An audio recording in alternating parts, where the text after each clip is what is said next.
Buenas noches. En primer lugar, agradecimiento a la Sociedad de Cancerología para esta reunión tan importante sobre este tema que es de vigente actualidad. El tema que me corresponde a mí es cirugía oncológica en tiempos de COVID. Nosotros tenemos que hacer una premisa aquí antes de continuar, es que los hospitales o los institutos oncológicos durante la pandemia no son primera línea, de tal manera que la atención oncológica debe continuar, pero también se debe separar un espacio para la atención de la pandemia, para lo cual se debe reservar recursos, ¿no? De tal manera que de esta forma podamos nosotros maximizar la seguridad del paciente y del personal de salud y continuar con la atención. Y lo otro, nuestro instituto es, como está ahí escrito, no es un instituto COVID, esa es y para la atención quirúrgica se han establecido estrategias. La estrategia institucional está basada en tres elementos: el escenario de la pandemia, el nivel de disponibilidad de recursos, lógicamente, y las prioridades que se establezcan. Según la OMS, establece este escenario de la pandemia versus la disponibilidad de recursos. En un eje está el escenario de la pandemia, que va de menos a más, y en el otro eje está el escenario de la disponibilidad de recursos, que va lógicamente de más a menos, y a medida que la pandemia evoluciona hay una mayor necesidad de recursos. Nosotros en un momento probablemente estuvimos en estos niveles cuando había 0 casos y funcionábamos normalmente, y probablemente ahora estamos a este nivel con la transmisión comunitaria y los niveles de disponibilidad de recursos. Y no estamos hablando de recursos económicos, estamos hablando de todos los recursos de personal. La fuerza de trabajo laboral fue disminuida por las licencias laborales para los factores de riesgo, y también por el personal que ha ido enfermando y ha ido entrando en cuarentena. Entonces, las prioridades que se han establecido a nivel quirúrgico las hemos tomado del NHS, que es el National Health Service de Inglaterra, en el que establecen prioridades 1, 2 y 3. Prioridad 1, dividido en 1A y 1B para las emergencias y las urgencias, dependiendo del tiempo en que se puedan tratar. La prioridad 2 para la cirugía electiva curativa. La prioridad 3, pacientes que tuvieron indicación quirúrgica, pero que en ese momento no son quirúrgicos y pueden recibir otro tipo de tratamiento o pueden posponer su cirugía. Esto lo vamos a ver más ampliamente en un momento.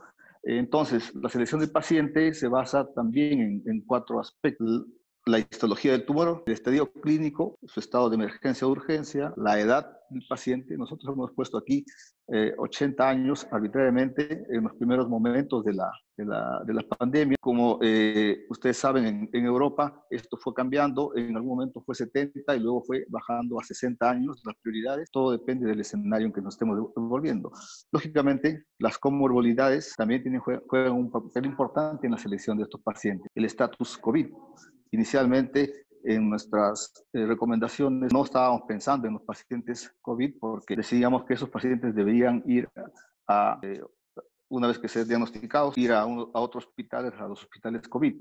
Pero en este momento nosotros estamos recibiendo los pacientes y los estamos manejando y tratando dependiendo de su problema de salud. En cuanto al procedimiento quirúrgico, hemos definido que estos pacientes, si van a ser operados, sean operaciones breves, no muy largas. Nosotros sabemos que los procedimientos oncológicos son bastante prolongados. Entonces hemos tomado como un tiempo de menos de 3 horas, con la intención de reservar recursos, con la intención de que al reducir la cantidad de pacientes, también tengamos que ver que al reducirse la cantidad de médicos, de cirujanos, de anestesiólogos, también esto tiene que ver con las prioridades. Cirugías con sangrado mínimo, cirugías que no tengan necesidad de transfusión sanguínea. En estos momentos, en las pandemias, uno de los problemas es transfusión sanguínea, disponibilidad de transfusión. Los donantes ya no abundan como antes. Escoger procedimientos en los que no necesitemos de UCI, porque lógicamente la UCI va a tener una prioridad, que es la prioridad de los pacientes COVID. Inicialmente no teníamos UCI COVID. Posteriormente tenemos ya una UCI que es COVID. Hospitalización, 4 días. Lógicamente los pacientes no pueden estar hospitalizados por mucho tiempo porque las camas son en este momento valiosas. Entonces debemos escoger procedimientos cuya estancia hospitalaria no sea muy prolongada. Por ejemplo, aquí no encajaría con muchos de nuestros procedimientos de cirugía del aparato digestivo. Por ejemplo, una operación de Whipple, ¿no?, que no dura 3 horas, dura más de 4 o 5 horas. tiene sangrado, tiene necesidad de transfusiones sanguíneas, necesita UCI y la hospitalización es fácil una semana.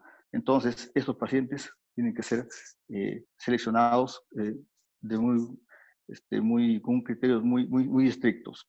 Y lógicamente, como mencionamos, recursos humanos. Recursos humanos escasean a medida que pasan los días, entran en cuarentena médicos, enfermeras, personal de salud, se va disminuyendo, los turnos se van espaciando y lógicamente todos estos ítems tienen que verse en la selección del paciente. Entonces, vamos a las prioridades. Prioridad 1, mencionábamos, prioridad 1A y 1B. La prioridad 1A es la emergencia. Acá en rojo son los pacientes que debemos atender máximo antes de las 24 horas, porque se pone en riesgo su salud. Estos pacientes, lo sabemos todos, son los pacientes con peritonitis, con shock séptico, apendicitis, los pacientes neutropénicos son una prioridad también, perforación intestinal. En realidad, pacientes que no pueden esperar mucho tiempo. Sangrado agudo masivo que pone en peligro la vida del paciente, tiene que ingresar a sala de operaciones. Otras emergencias que no son emergencias de los hospitales generales, la hipertensión endocraniana, obstrucción laringea por neoplasia de cabeza y cuello. Todos estos pacientes tienen un tratamiento de emergencia sin ninguna restricción. Los pacientes que pueden esperar 72 horas son las llamadas urgencias. Estos pacientes pueden ser los pacientes con obstrucción intestinal. Pueden esperar 1 o 2 días. Se puede utilizar descompresión en sonda nasogástrica, hidratarlo mejor al paciente. Nos puede dar un tiempo para operar. Pacientes con sangrado, con tumores anemizantes o sangrado agudo que no es masivo, también puede esperar hasta 72 horas. Las emergencias oncológicas, la fractura patológica, son condiciones en las que el paciente tiene que ser operado en el transcurso de las 72 horas. Otros aspectos también, los drenajes, las curas quirúrgicas también pueden estar en este punto, ¿no? Curas quirúrgicas que son programadas cada 2 o 3 días, los pacientes que deben entrar como prioridad. Pero hay pacientes que pueden esperar un poco más, 4 semanas. Son los pacientes que son candidatos a cirugía electiva con intención curativa, ¿no? Aquí tenemos un gran grupo de pacientes con neoplasias, por ejemplo, los sarcomas óseos. Los sarcomas óseos que necesitan amputaciones o resecciones de partes blandas que se puede programar en el transcurso de las 4 semanas, ¿no? Viendo cómo van los recursos, viendo cómo va la pandemia, se pueden ser programados. Melanoma.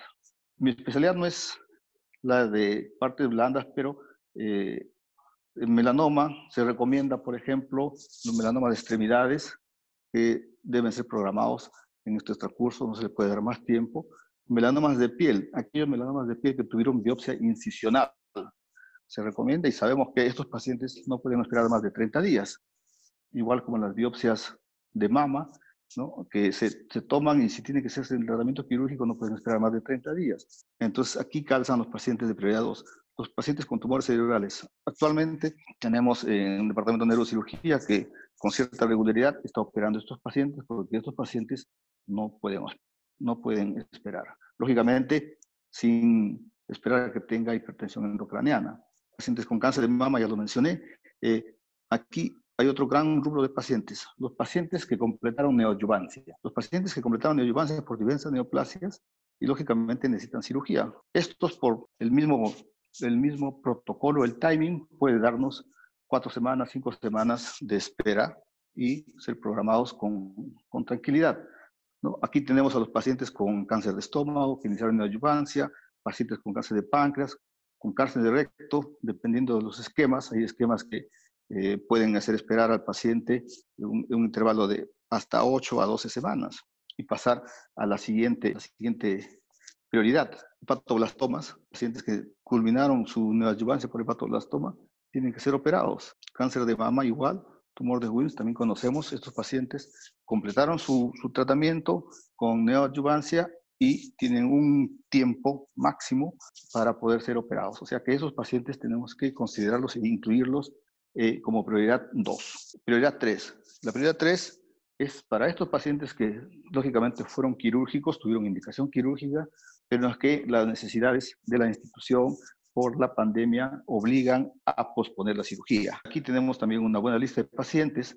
Por ejemplo, Todos los pacientes nuevos y que puedan, por el tipo de neoplasia, ir a neoadyuvancia, deberían ir a neoadyuvancia. Tenemos cáncer avanzado de estómago, cáncer de páncreas, cáncer de recto, ya mencionamos el hepatoblastoma, un hepatoblastoma nuevo, no se opera, va a neoadyuvancia.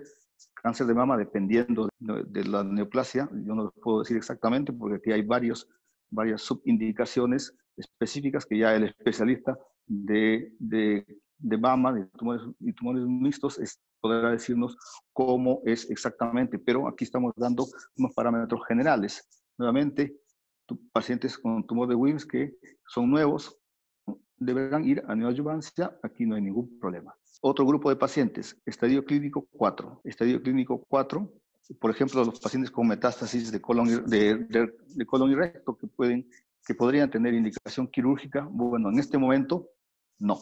Se tiene que posponer la cirugía, se tendrá que dar alguna forma alternativa de tratamiento con quimioterapia o lo que corresponda y esperar reevaluar en otro momento para la posibilidad quirúrgica.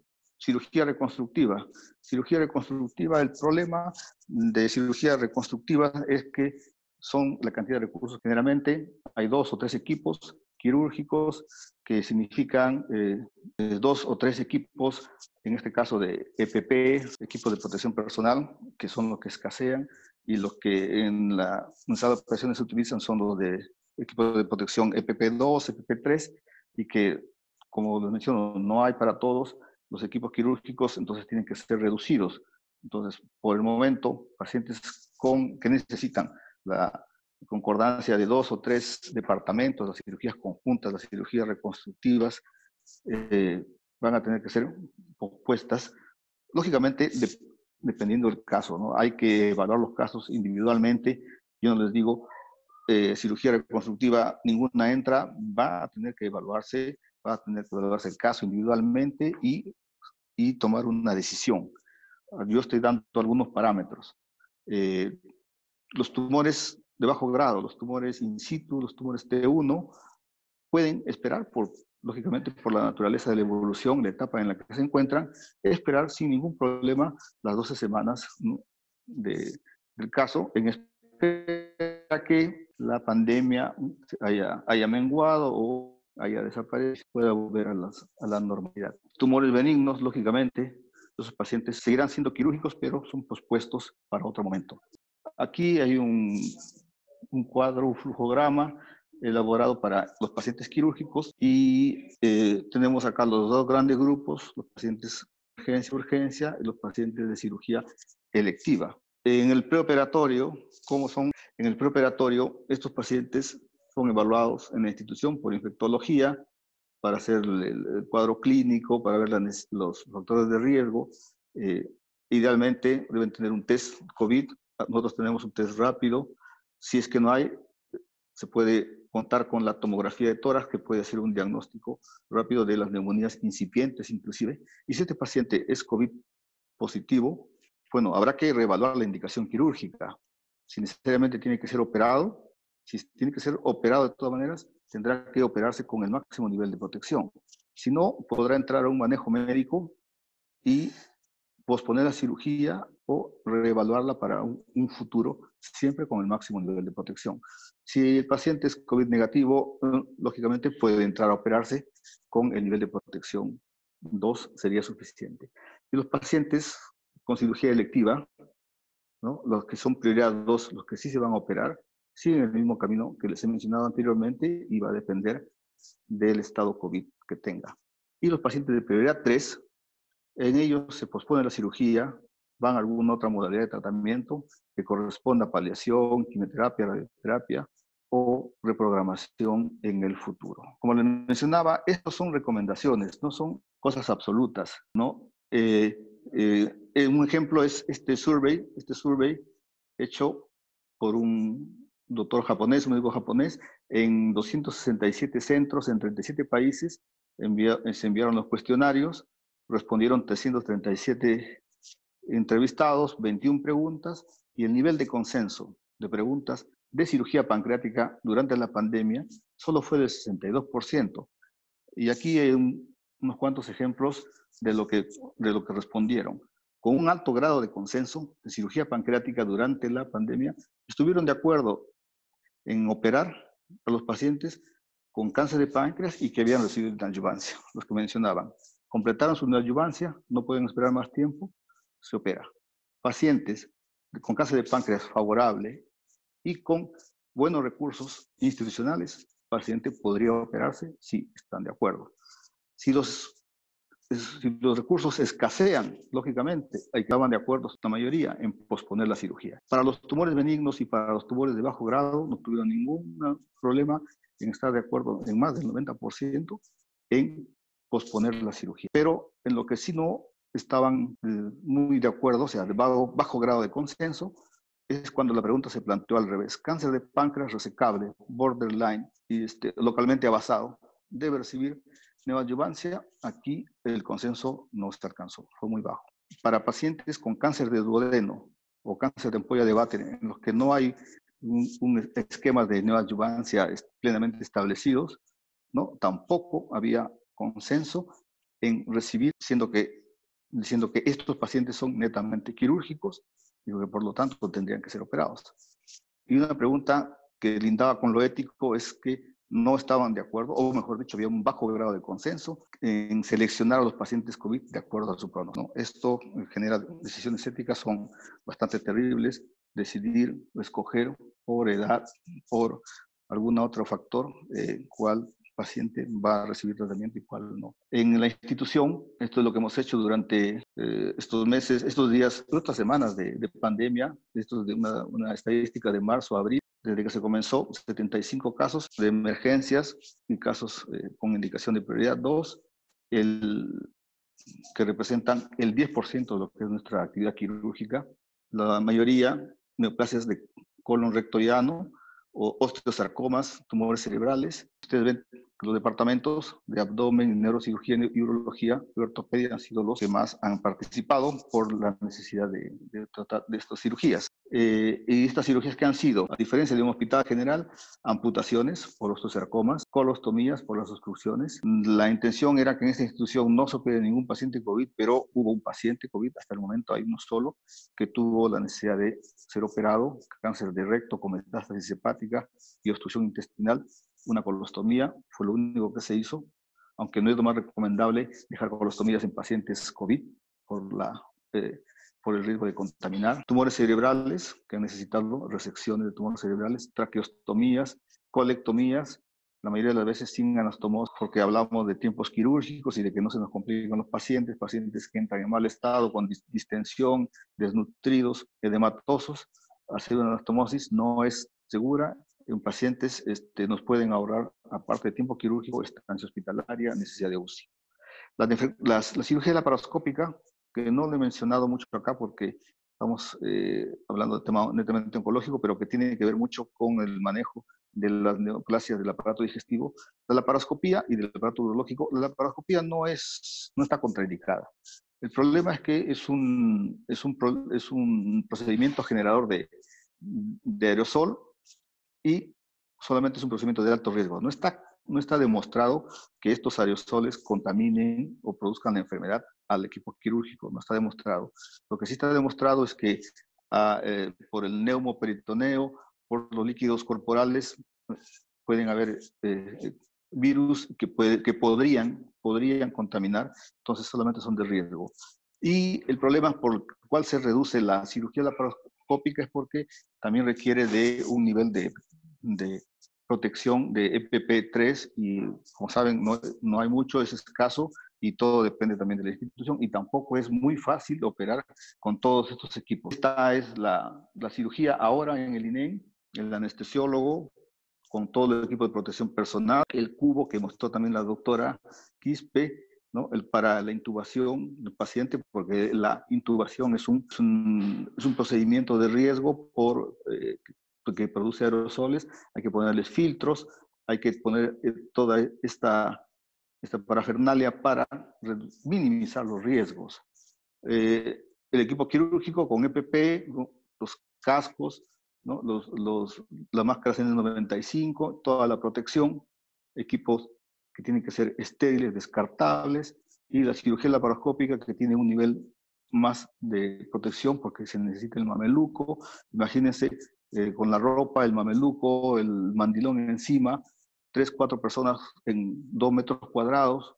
Un procedimiento quirúrgico es bastante tedioso. Y no sé si tengo tiempo para pasar justo dura 2 minutos, ese video que es para mostrar el nivel de protección 3, es un video proporcionado por el doctor Estefano para mostrar todo lo tedioso que puede ser vestirse. Los procedimientos quirúrgicos demoran más porque el equipo quirúrgico demora más en vestirse, el equipo quirúrgico tiene que hacer pausas, no puede estar el equipo quirúrgico durante la intubación, tiene que estar fuera de sala, y cuando el paciente es extubado también tiene que estar fuera de sala.